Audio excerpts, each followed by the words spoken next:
Hey everybody, welcome back to Tim Travels. It's Terry, your host. I'm coming to you from the Pittston terminal, and it's steak day here at the terminal. So just have me a steak. I'm fixing to head out here in probably about an hour. Get over to Springfield, Massachusetts to make my delivery this evening. So I wanted to update on a couple of things. First of all, the Minooka terminal.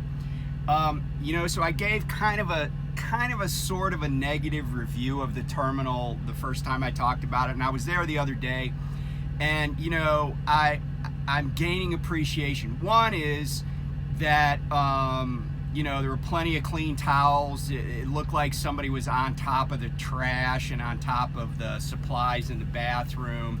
Place was clean. So it was a win.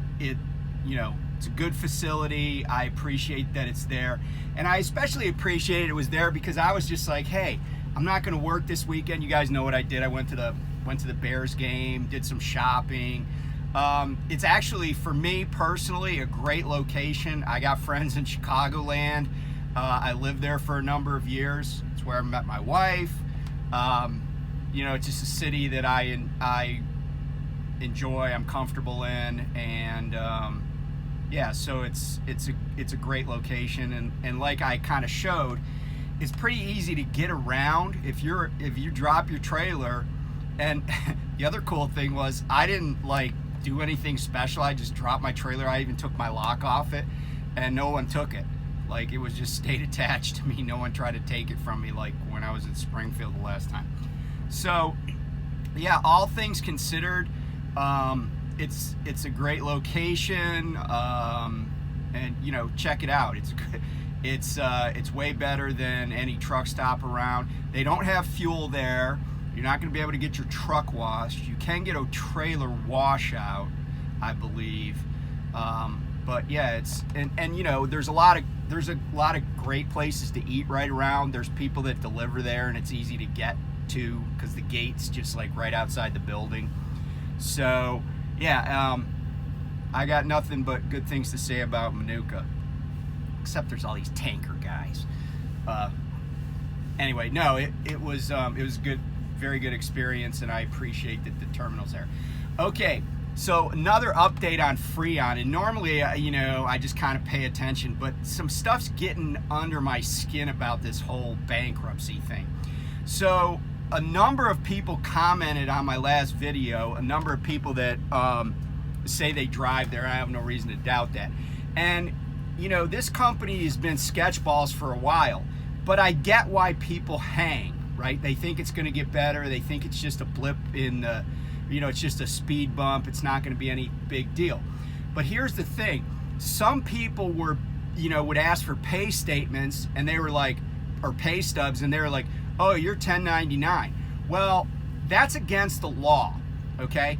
And so here's the thing. I mentioned filing a claim with the bankruptcy court. And by the way, in their bankruptcy filings, they're like, hey, and they went into Chapter 11, which is a business reorganization, essentially.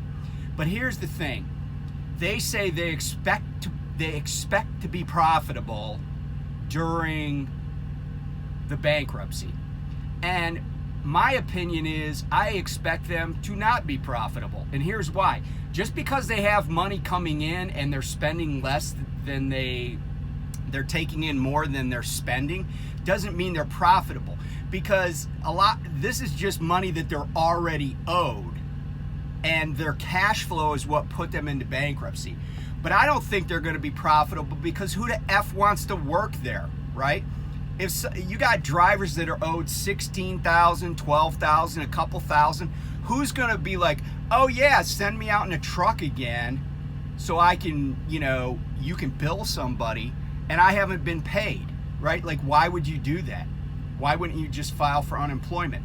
And speaking of unemployment, the 1099 thing jumps out at me because, people that were just like, hey, I'm a driver, right? I drive their equipment. I go where they say. I do what they say. I do it how they say. That's not an independent contractor, right? That's an employee.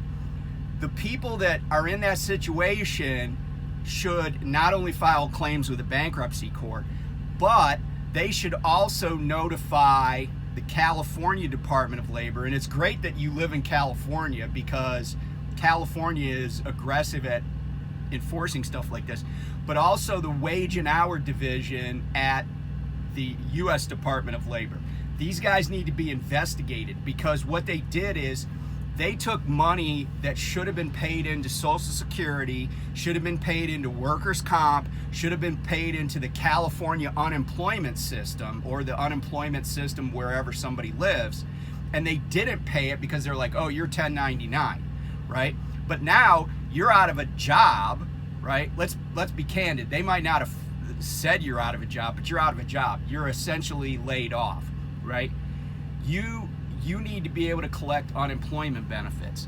And I say that because we don't, I don't know what the job market is for truck drivers in the Central Valley. I mean, usually there's a lot of stuff coming out of the Central Valley in California.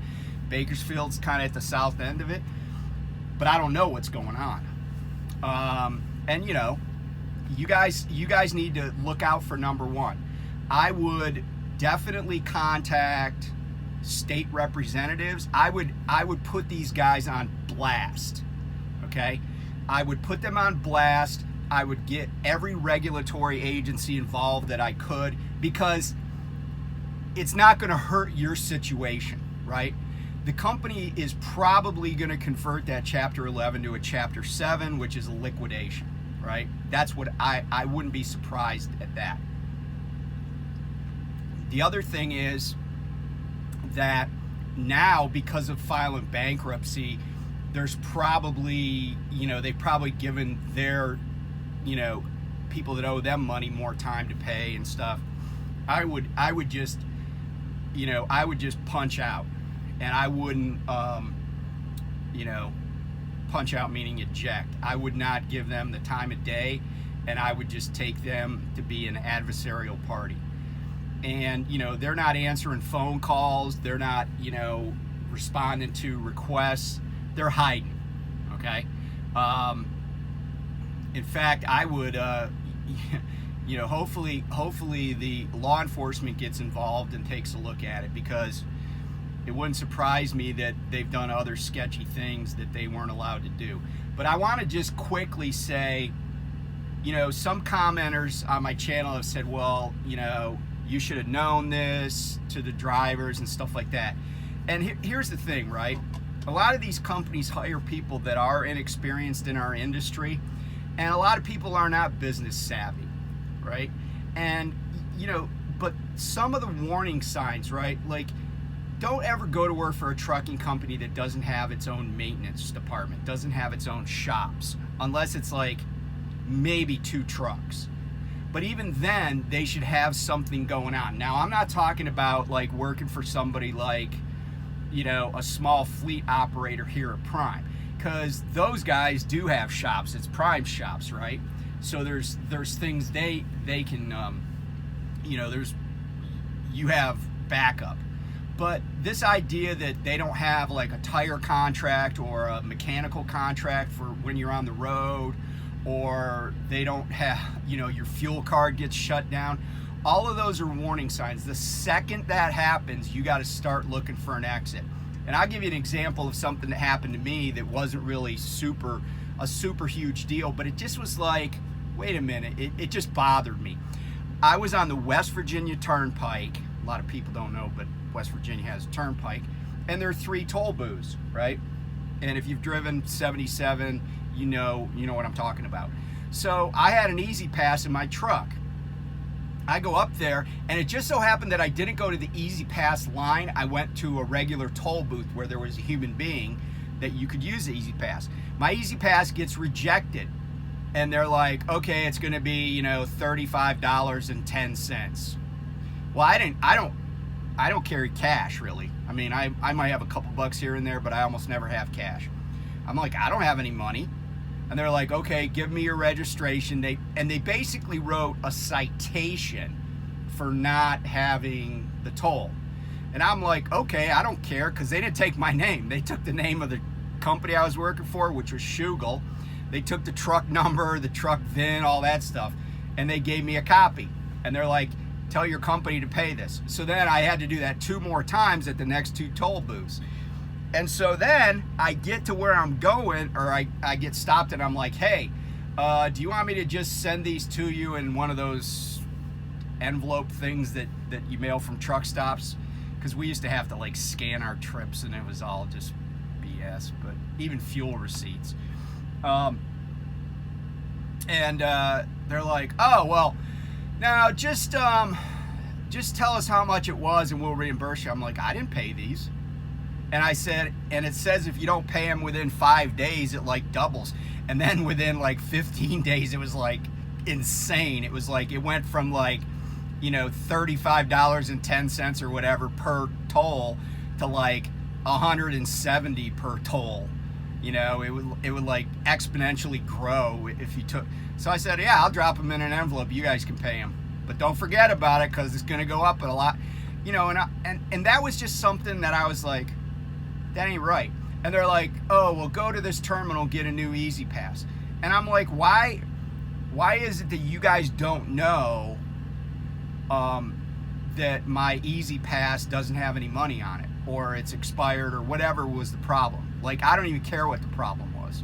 I don't care if like an asteroid hit the Easy Pass, you know, satellite and knocked it out. I don't care what it is. I got inconvenienced and I had to just deal with your problems on the road, you know, when I'm trying to do my job. So that's just one little example. So when you see things and you're like, huh, they used to do this, but now they don't do it anymore, right? Sometimes when you get bigger, and I know this from having my own business, you start having to implement some policies that you didn't have before. When you had a smaller group, maybe people knew each other better, etc.